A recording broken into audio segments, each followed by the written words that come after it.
Assalamualaikum warahmatullahi wabarakatuh. Waalaikumsalam warahmatullahi wabarakatuh. Salam Om Swastiastu, Namo Buddhaya, salam kebajikan.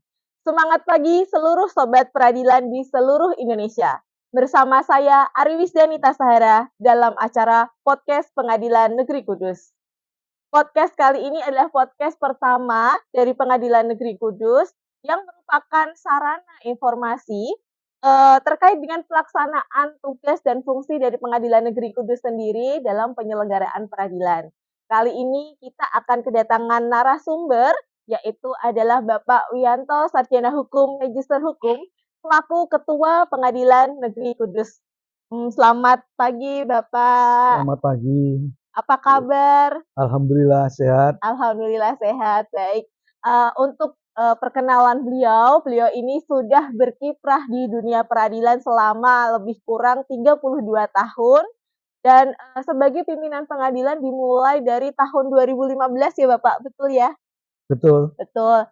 Untuk pertama kali menjabat beliau ini sebagai wakil di mana Bapak? Di wakil ketua di Pengadilan Negeri Ngabang. Oh, pertama kali beliau sebagai pimpinan pengadilan menjabat sebagai wakil ketua Pengadilan Negeri Ngabang. Untuk selanjutnya. Dan itu pengadilan pertama kali berdiri. Oh, jadi Ngabang, ya. bisa dikatakan sebagai ini ya Pak, Pembuka. Nah, ya karena waktu itu Ngabang kan pecahan daripada PN Mempawah ya. Jadi saya termasuk personil pertama yang ditempatkan di pengadilan tersebut sebagai wakilnya. Bersama dengan Pak Ketua ada 8 orang waktu itu, hakim 2 orang sama ada panmut perdata pidana dan seorang panitera. Jadi bisa dikatakan memulai dari awal berdirinya suatu pengadilan itu tadi ya Pak? Iya betul sekali. Susah sekali apa tidak Pak? Ya tentunya karena itu merupakan permulaan, jadi tentunya kita mengawali dengan penuh tantangan dan kendala tentunya. Karena pada waktu itu memang pengadilannya memang sama sekali belum ada sarana prasarana yang memadai, baru ada gedung waktu itu. Termasuk anggaran pun juga belum tersedia. Jadi memang ya tantangannya di situ. Tapi alhamdulillah bisa kita melaksanakan tugas-tugas kita dengan baik meskipun ya banyak kendala dari rintangannya. Lalu setelah dari PN Ngabang Bapak pindah kemana lagi? Setelah dari Ngabang kemudian saya dipromosikan untuk menjadi ketua di Pengadilan Negeri Marisa. Marisa itu di daerah Gorontalo. Ya. Setelah dari PN Marisa Bapak sepertinya pindah lagi ke ini ya Pak, wakil ketua di Pengadilan Negeri Ponorogo. Iya, sebelumnya kan menjadi hakim biasa dulu. Di Pengadilan Negeri Jogja. Kemudian promosi menjadi wakil di Pengadilan Negeri Ponorogo. Tahun 2021. 2021 lalu 2022 pindah ke sini ya Pak? Iya, tepatnya bulan Juni 2022. Berarti tahun ini sudah 2 ya, genap 2 tahun. Oh, selamat Bapak. Terima kasih. Baik, kali ini perkenalan singkat beliau, Pak Wianto, Sarjana Hukum Magister Hukum, sebagai Ketua Pengadilan Negeri Kudus, yang akan membagikan pengalamannya, membagikan banyak sekali informasi nanti pasti, dan kali ini podcast akan membahas mengenai manajemen peradilan ya Pak, manajemen peradilan di Pengadilan Negeri Kudus. Mungkin nanti kita akan sharing banyak hal ya Pak mengenai bagaimana sih manajemen peradilan di Pengadilan Negeri Kudus selama Bapak berkiprah di dunia peradilan ini seperti itu. Nah, kalau misalkan kita berbicara nih Pak tentang manajemen peradilan, tentu saja apa sih yang bisa dilakukan dalam hal manajemen peradilan itu sendiri ya Pak, agar bisa memberikan pelayanan yang terbaik bagi para pihak pencari keadilan sendiri. Jadi sebelum saya menjawab pertanyaan adik tadi, tentunya akan terlebih dulu saya sampaikan ya, keberadaan pengadilan negeri itu bagaimana dari riwayatnya ya. Iya. Jadi Pengadilan Negeri Kudus ini berdirinya sudah lama sekali ya, sudah dari sejak zaman Belanda, didirikan pada tahun 1928. Mungkin pada waktu itu masih sistem pakai lanrat begitu ya. Oh, iya. Jadi masih seperti itu dan masih bergabung dengan Jepara. Nah, kemudian baru tahun 1983 diresmikan diresmikan menjadi Pengadilan Negeri Kudus yang berdiri sendiri, seperti itu. Nah, tentunya dengan perjalanan panjang ini, keberadaan Pengadilan Kudus dalam hal memberikan pelayanan kepada masyarakat tentunya sudah mengalami berbagai macam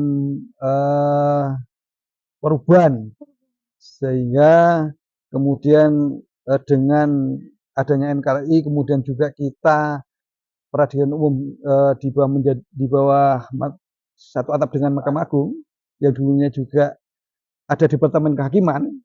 Nah, tentunya juga berbagai macam hal yang terkait dengan untuk pelayanan pencari keadilan tadi juga mungkin mengalami berbagai macam kebijakan.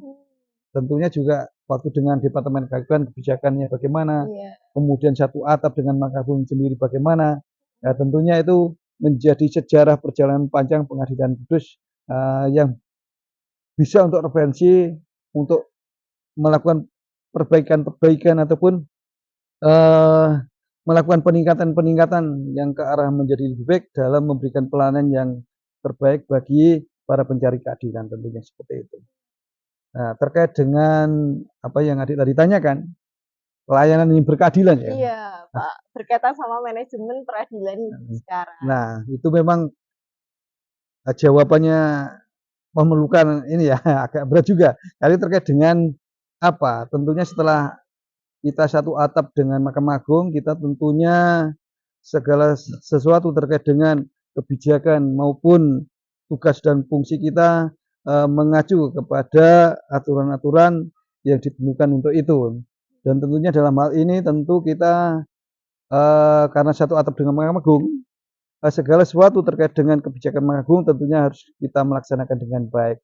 Nah, terkait dengan pelayanan ini, bahwa itu bagian daripada visi Mahkamah Agung, yaitu mewujudkan peradilan yang agung. Jadi dalam mewujudkan suatu badan peradilan yang agung tadi, ada parameter-parameternya yang termasuk dalam misinya juga, yang ada 4 macam itu, yaitu apa tadi, menjaga kemandirian peradilan, terus meningkatkan pelayanan yang berkeadilan tadi, terus meningkatkan kualitas kepimpinan, yang terakhir transparansi dan kredibilitas dan transparansi. Berarti bisa dikatakan tadi kan ada ini ya Pak, berbasis teknologi informasi. Berarti sekarang itu dengan kata lain kita dituntut untuk bisa memberikan pelayanan dengan berbasis digital seperti itu ya Pak. Jadi berbasis digital dengan sekarang ada mungkin pendaftaran online dan sebagainya seperti e-court, e-berpadu, lalu ada persidangan secara elektronik dan sebagainya itu. Nah, mungkin Pak, bagi orang awam, mungkin ada sobat peradilan yang saat ini sedang menonton, kalau misalkan sudah melakukan pendaftaran secara online dan sebagainya itu, dengan ketentuan yang berlaku, apakah mereka perlu datang ke sini atau bagaimana Pak? Atau mungkin dengan adanya online, oh aku nggak usah datang ke pengadilan karena sudah daftar online. Nah, nanti berarti semuanya online. Nah, seperti ada orang awam kan mungkin belum mengetahui hal tersebut ya Pak. Mungkin bisa dibantu untuk menjelaskan kepada para sobat peradilan di seluruh Indonesia. Iya. Jadi teknologi informasi sesuai perkembangan zaman tentunya kita tidak bisa menafikan ya.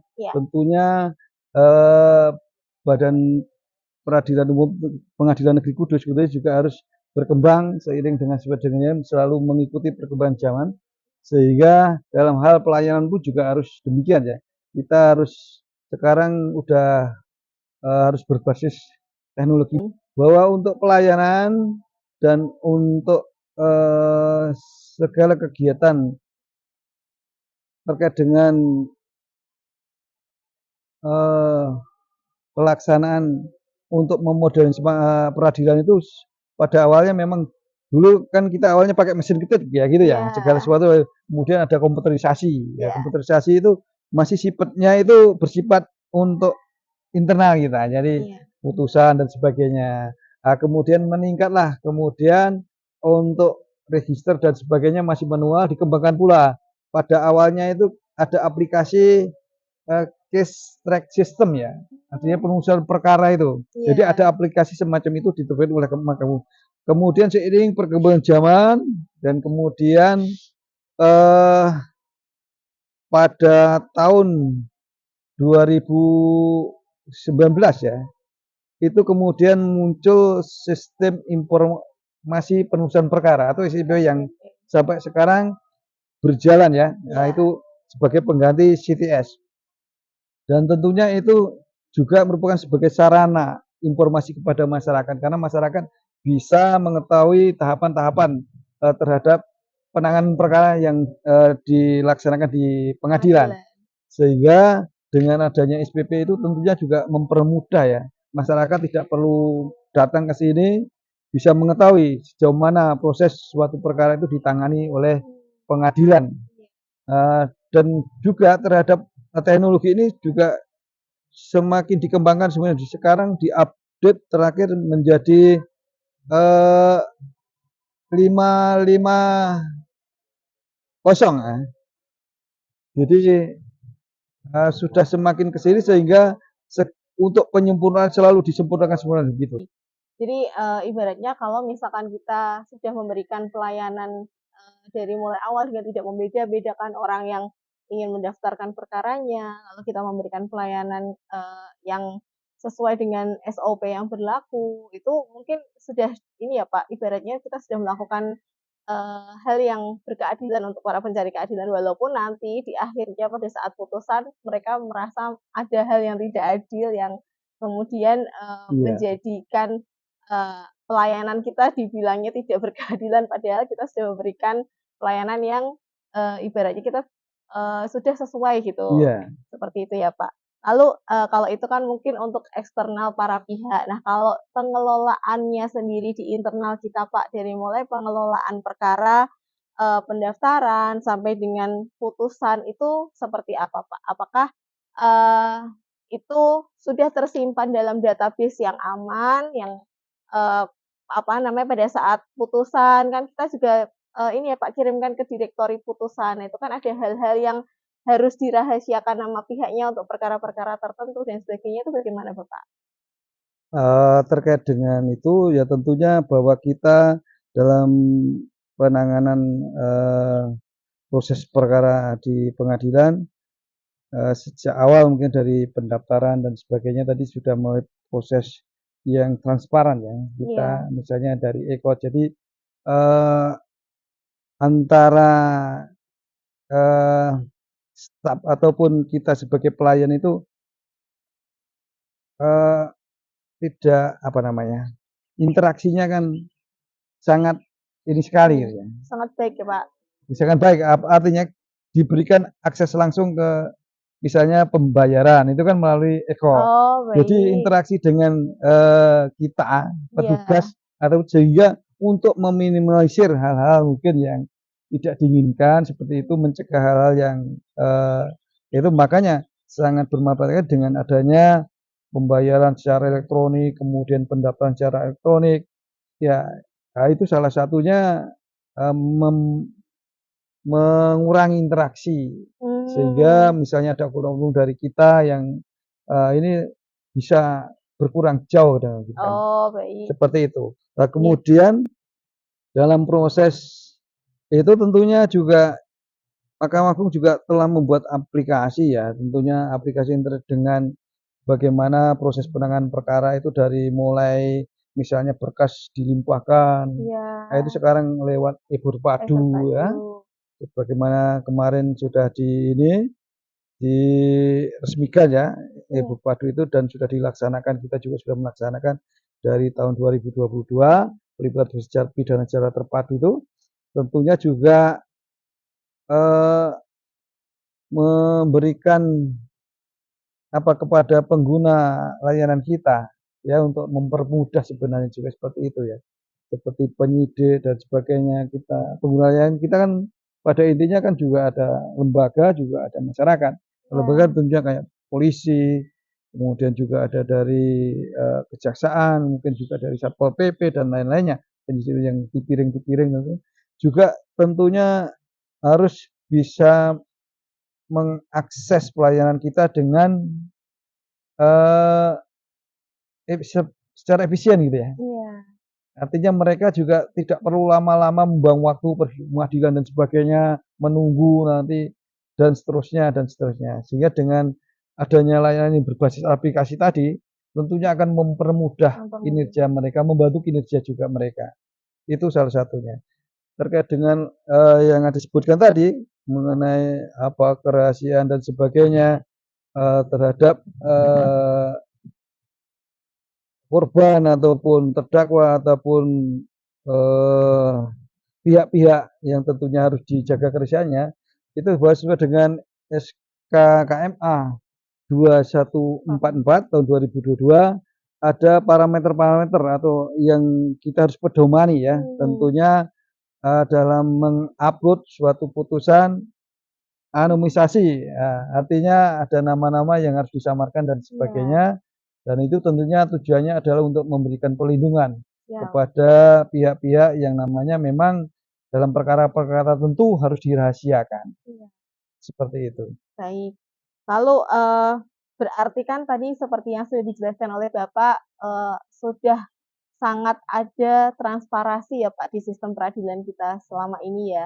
Terus apa namanya itu kan salah satu juga memberikan atau mengimplementasikan 8 nilai utama Mahkamah Agung sendiri ya Pak. Nah, kalau dari Bapak sendiri nih Pak hal yang paling penting atau mungkin memang semua penting ya Pak 8 nilai utama Mahkamah Agung itu, tapi dalam pelaksanaan sehari-hari hal yang memang harus sangat diwaspadai atau memang sangat harus dijaga betul-betul itu apa sih Pak dalam sistem manajemen peradilan itu sendiri? Ya, tentunya dalam kita melaksanakan tugas-tugas peradilan, baik dari staf maupun pimpinan, ya harus memperhatikan integritas. Kita harus benar-benar memegang 8 nilai Mahkamah Agung tadi. Itu kan ada apa?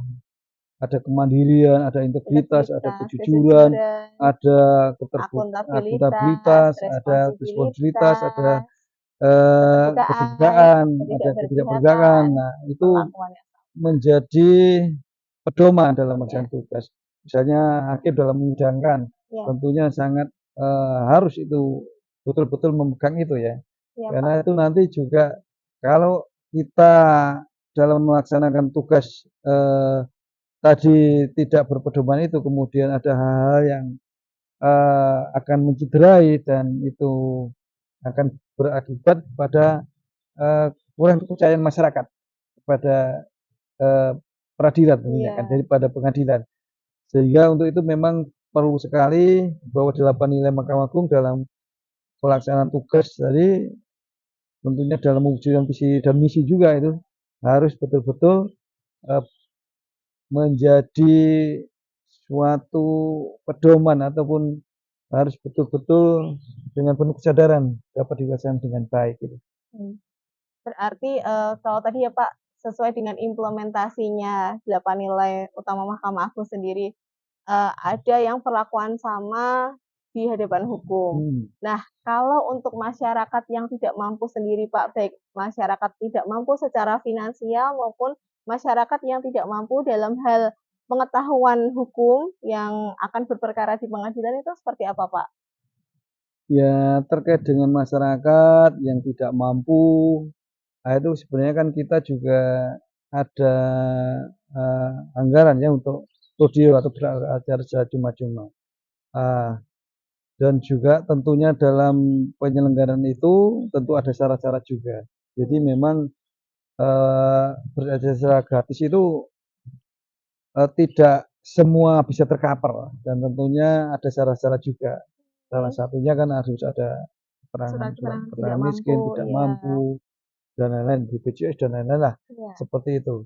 Dan tentunya juga karena terbatas juga kita karena menggunakan anggaran DIPA ya, itu tentunya ya sudah inilah untuk masyarakat tidak mampu sudah. Namun demikian sejauh ini untuk pemanfaatan anggaran yang telah disediakan tadi untuk penyerapannya mengalami kesulitan.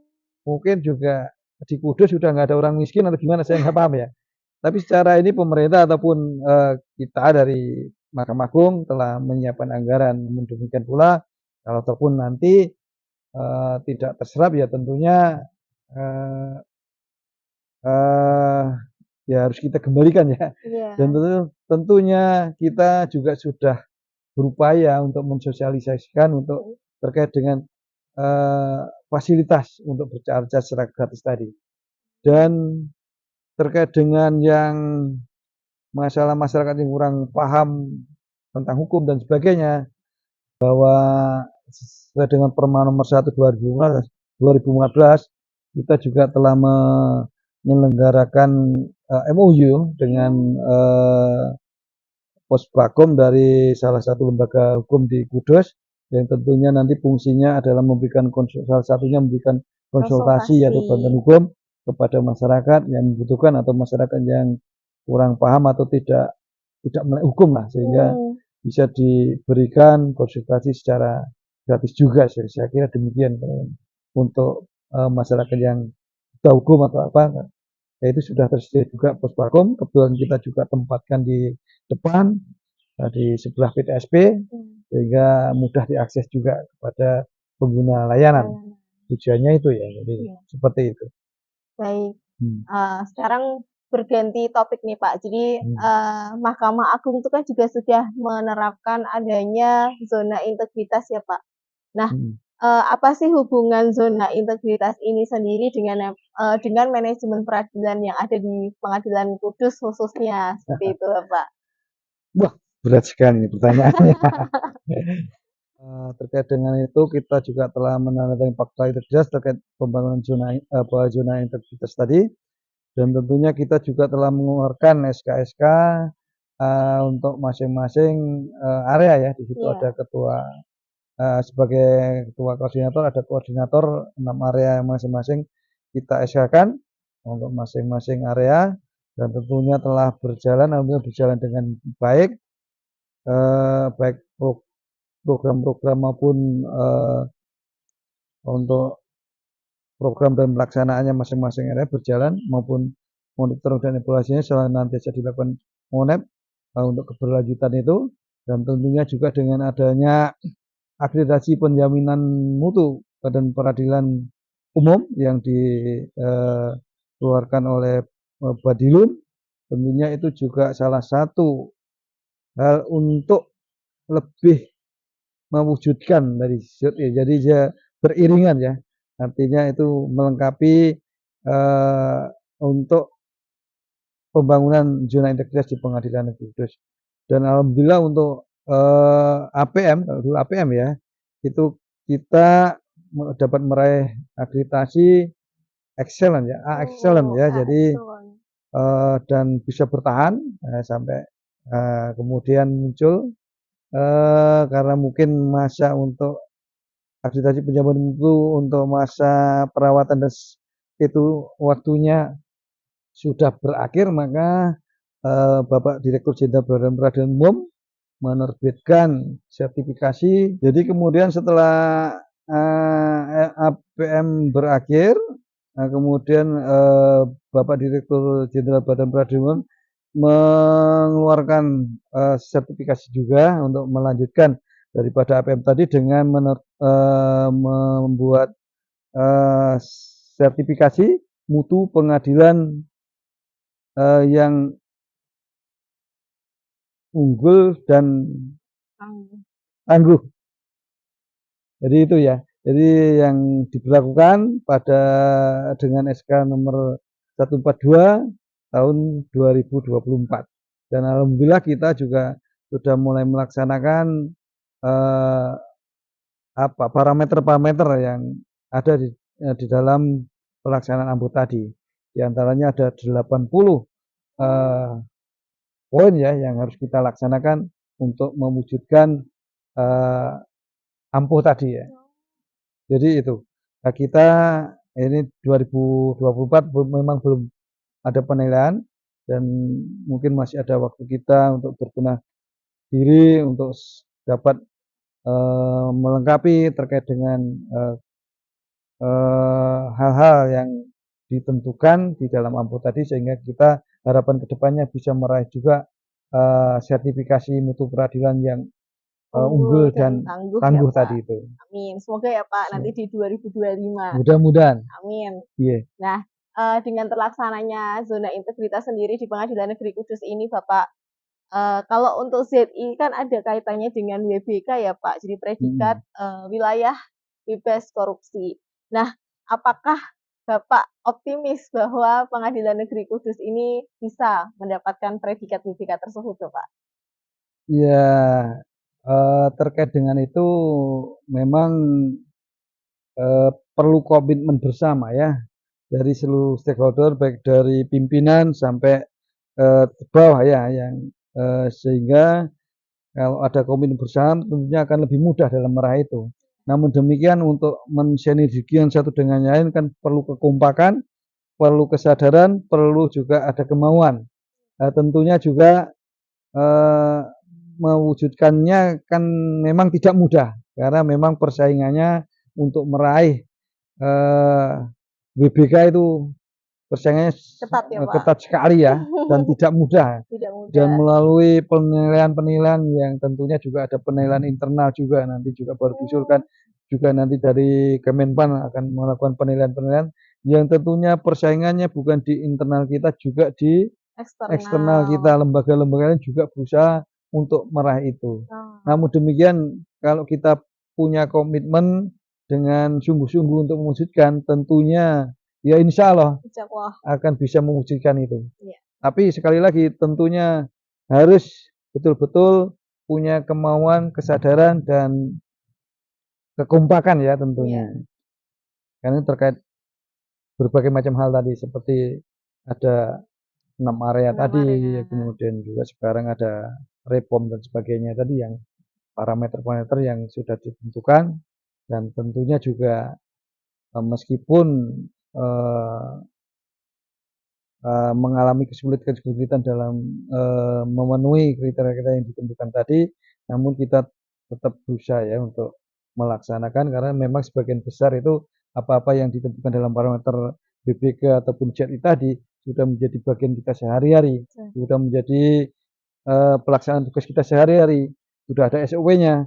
Apabila kita memang merasa punya tanggung jawab masing-masing individu di kita, tentunya hal itu tidak akan mengalami kesulitan ya dalam hal memenuhi itu karena semua apa yang dibutuhkan adalah merupakan kegiatan kita sehari-hari sebenarnya seperti itu.